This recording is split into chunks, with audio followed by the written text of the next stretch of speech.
I see Mike Gill in the green room joining us here. That's a special Monday show when you're getting Mike Gill up. So let's go to Mike Gill joining us now on Birds 365. Mike, welcome to the show, man. How you doing on this Monday morning? Normally we talk to you on a Wednesday, but we're have the privilege of talking to you on this Monday. How you doing, Mike? I'm all right, man. I had my days mixed up. Sorry about that. Ready to go. All right. No problem. You got a lot of traveling. You got your Clearwater trip to get ready for. That's why we're not getting Mike on Wednesday this week. So he's nice enough to juggle around. Jeff's Kerr stuck in, I think he made it to Atlanta coming back from Florida. But it was windy here, Mike. So you know the airlines, they shut everything down. Yeah. There's nothing worse in the world, by the way, than airlines post-COVID. Nothing. Oh, my God. Well, I've never seen an industry care a little or less about the customer, about the paying customer.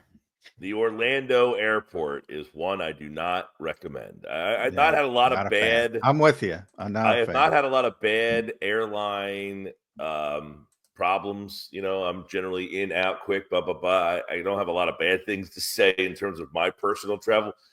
The Orlando airport, I would say, efficiency would be on the low scale. Yeah.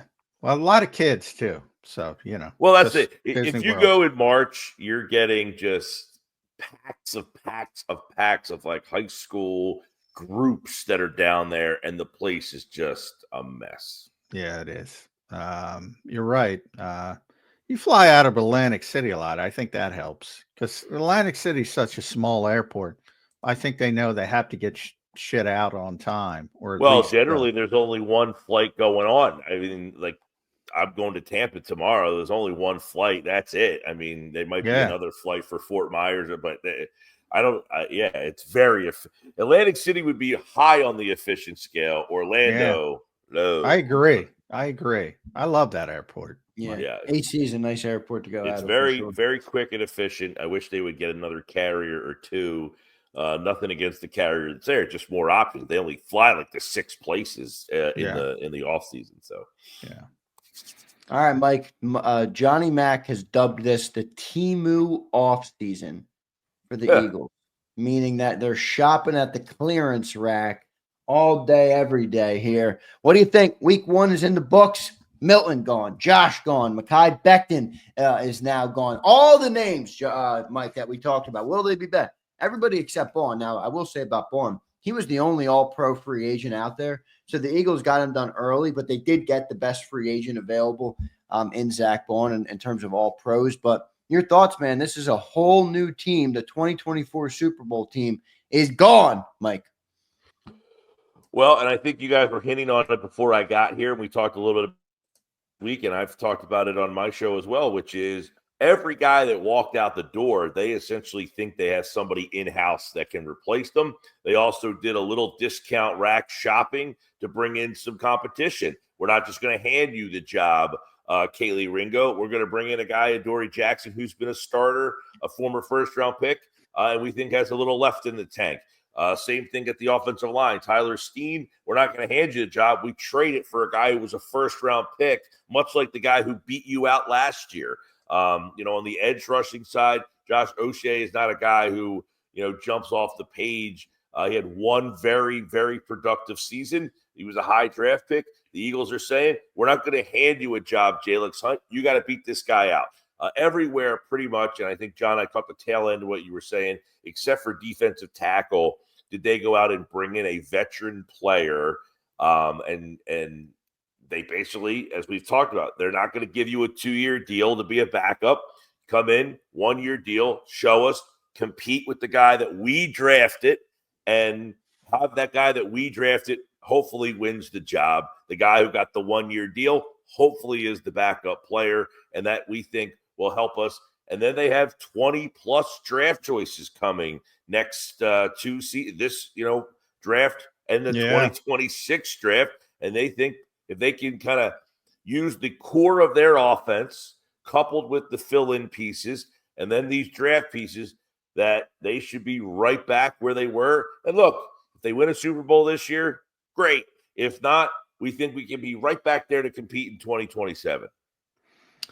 Yeah, I mean, and I would add safety to that defensive tackle because they haven't added somebody behind Sidney Brown, and for a lot of reasons now they have Tristan McCullum, Lewis Seen, but you'd want more of a veteran presence, I would think, especially for Sidney because he's coming off the injury. It didn't go well last year. Hopefully he's 100% coming in, but that's another position to keep an eye on. Yeah, I don't think fans like what you just said, Mike. Do you think the Eagles are purposefully stepping back and saying we're not going to win it this year, but we'll be back in the mix next in 2026? Well, I don't know that that's their what their messaging is, but you can't sit here and say their defense today is better than it was No, when they left the field. There's just no way. But what I think they also believe is, I think we might have touched about this last week. They paid their offense. Their offense is where all the money is hoarding right now. So they need to win the game. They might have to win it. They won a Super Bowl by outscoring a team. The defense wasn't great when they beat New England. Now, last year, they scored 44 points. One was an interception return for a touchdown. They only gave up a handful of points. So their offense and defense were equally as good in the Super Bowl. They might say, hey, to win another Super Bowl offense, we're paying you the money. You might have to win the game 38-31 this time around. So I think they're acknowledging that they're taking a step back on defense, but can afford to because they put so much money into their offense. Well, I would say, and I think the final score fools people. I think the defense was much better than the offense in the Super Bowl. They gave up No six doubt. stinking points and still until garbage time. They didn't allow Kansas City with Patrick Mahomes and Andy Reid to not pass midfield for 9 consecutive drives. Mm-hmm. You can't play a better game on defense than the Philadelphia Eagles played in the Super Bowl. Now, you're right. They were down. And by the way, you're absolutely right. I think a lot of people actually list the final score, of like 44-6 because the two scores they got late in that game were kind of meaningless. Yeah. But I think you're right from the perspective that the Eagles clearly value their offensive players more than their defensive players. Now, that will begin to change. It did change with Zach Bond. It will change with Jalen Carter. It will probably change with Nolan Smith. And down the road, it will change with Quinyon Mitchell and Cooper DeJean. But boy, sometimes I think Jeffrey Lurie and Howie Roseman are too hyper-focused on the offense. And I've said this numerous times, Mike. They feel that Vic will figure it out on defense. Is that fair? Well, listen, I don't think it's a secret that the league values offense more. It's an offensive-based league, and if you have a good defense, you're just the gravy. It's like the Eagles. Most teams, they go out and draft skill players. They have a good offensive line, so they have something that nobody else has: an offensive line, a complete offensive line. Now, the right guard spot will be up for grabs, but they were in the same spot last year in training camp. The right guard spot was Tyler Steens, and Mekhi Becton was brought in after this point of the offseason, by the way. It was after the draft. Oh, yeah.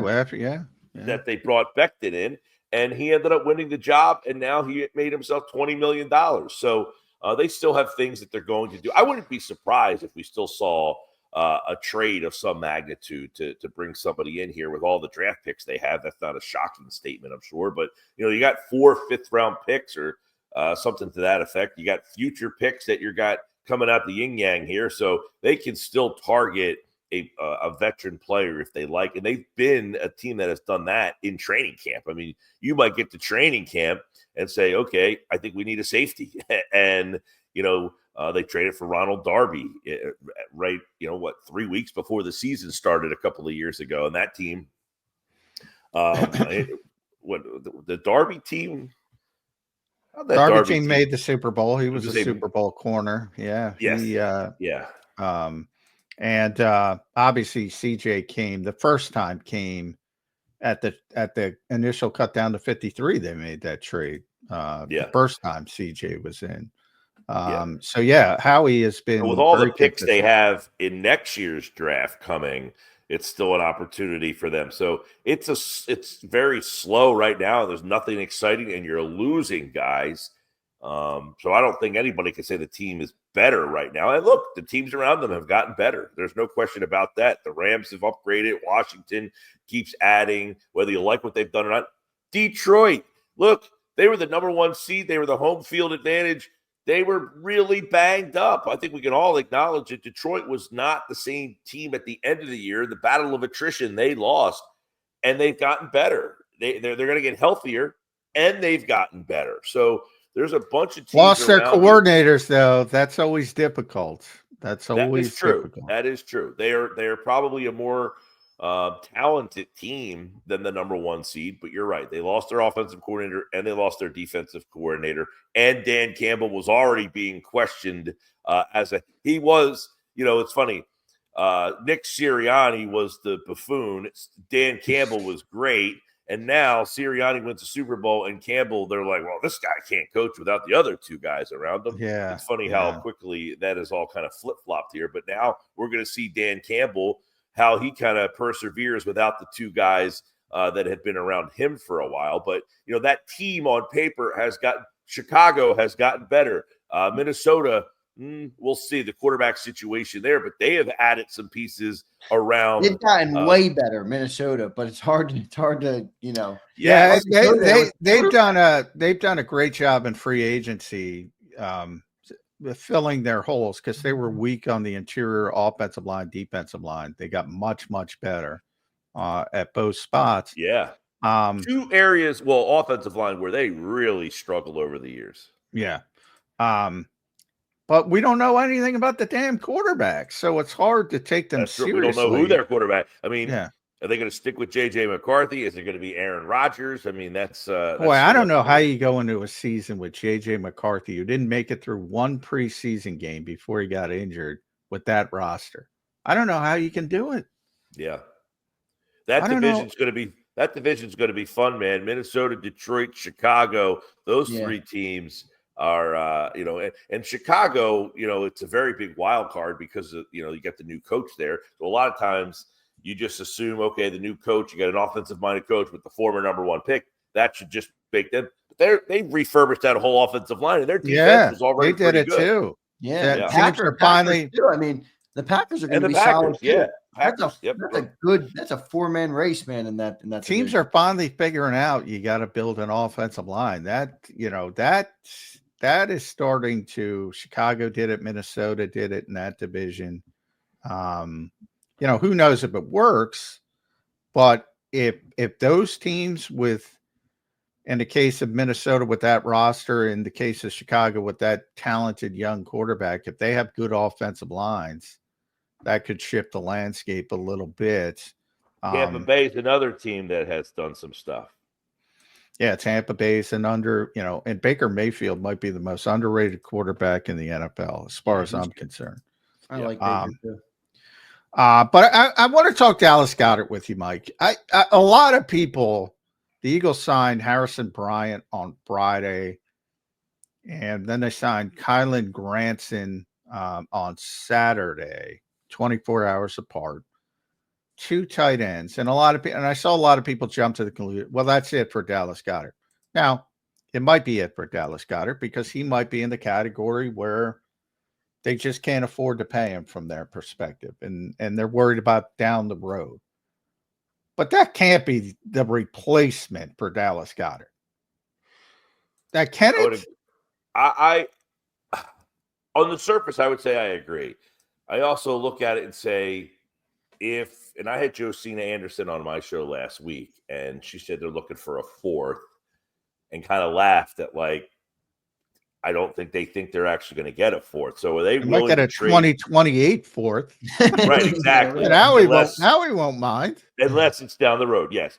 So are they willing to just get rid of Dallas Goedert for basically a song? I mean, hey, to give us a 6th-round pick in 2027, and you could have Dallas Goedert. I mean, that is, basically just a total financial decision.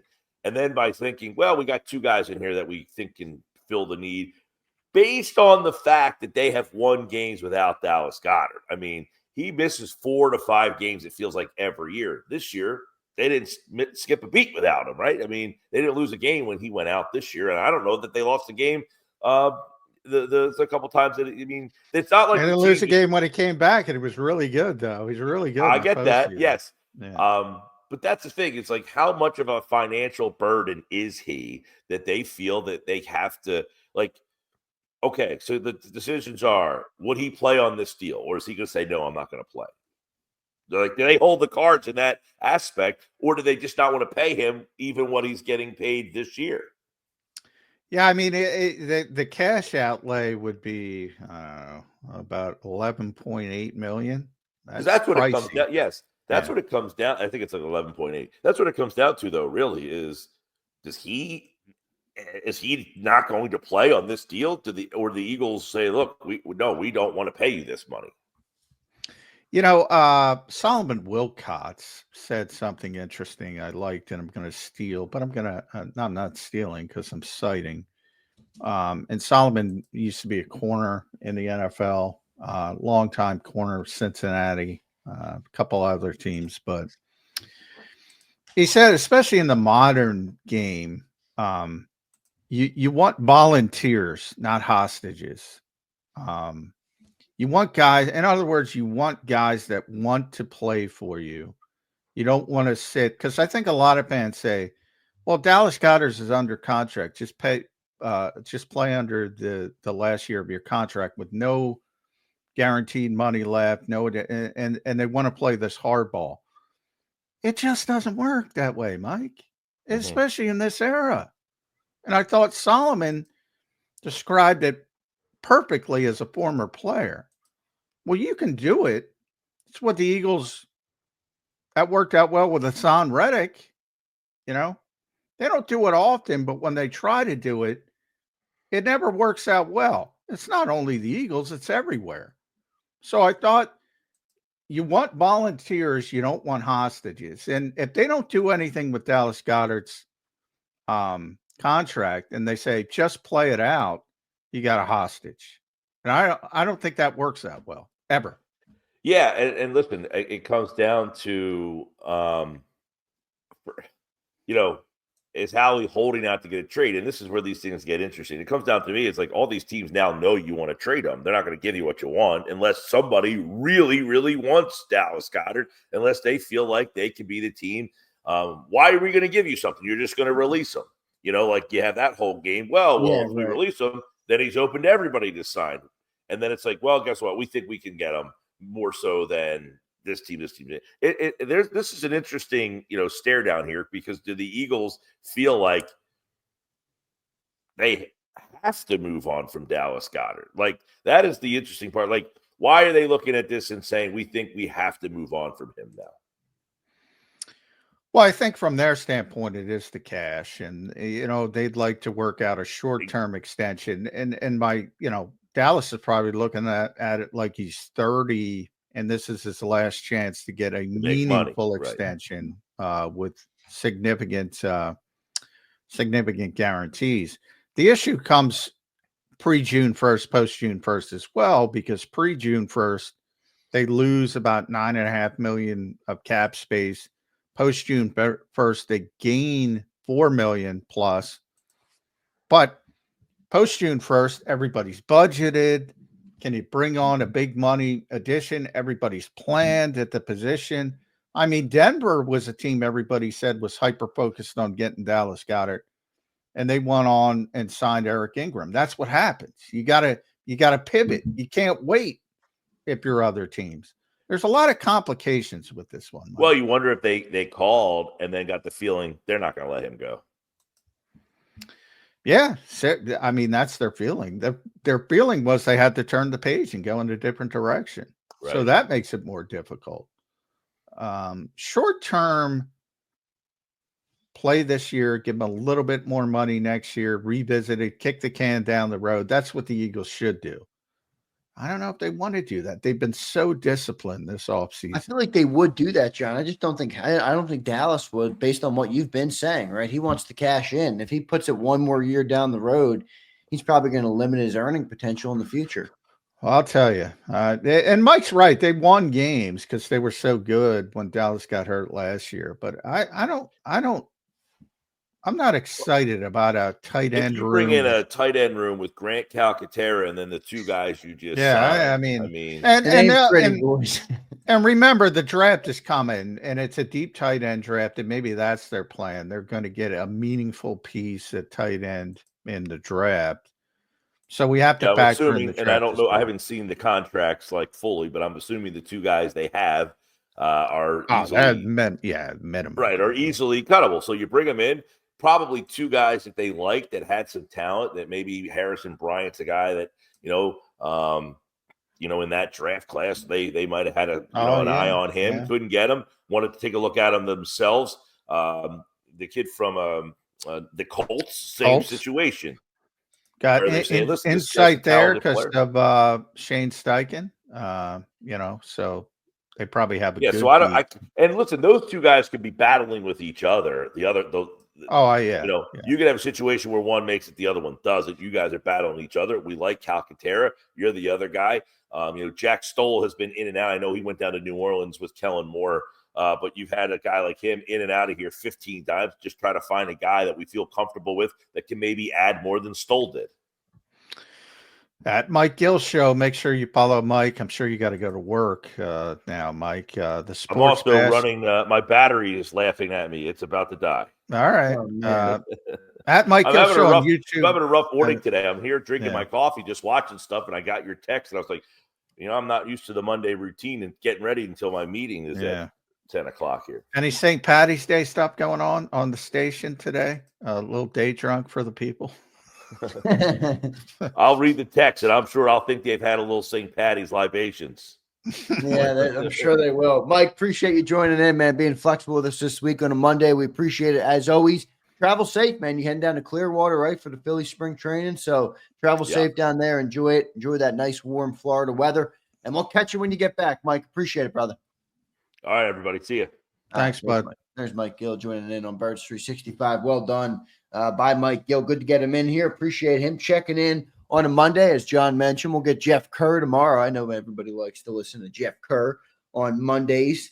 Get a little Jeff Kerr overreaction to the Temu offseason. I'm interested to hear that. We'll get a Jeff Kerr overreaction for sure. John, am I too far out on Grant Calcaterra? Am I unfairly labeling Grant Calcaterra? Like when I think about replacing the guys that have left, I feel okay about a Jomo. We haven't seen much yet, but he did give you 400 snaps last year. He showed some flashes. I'm like, all right, he could be a guy maybe in the future. I feel all right about Jalix Hunt and Nolan Smith. Maybe not perfect. Can you get better? Absolutely. But I feel all right about that. Tyler Steen, I don't know. I trust Jeff Stoutland. He's done it so many times. I feel okay there. I look at tight end. I'm like, Grant Calcaterra? That's who your starting tight end's gonna be, life after Goedert. That's not doing it for me, John. Am I too far out on Grant Calcaterra?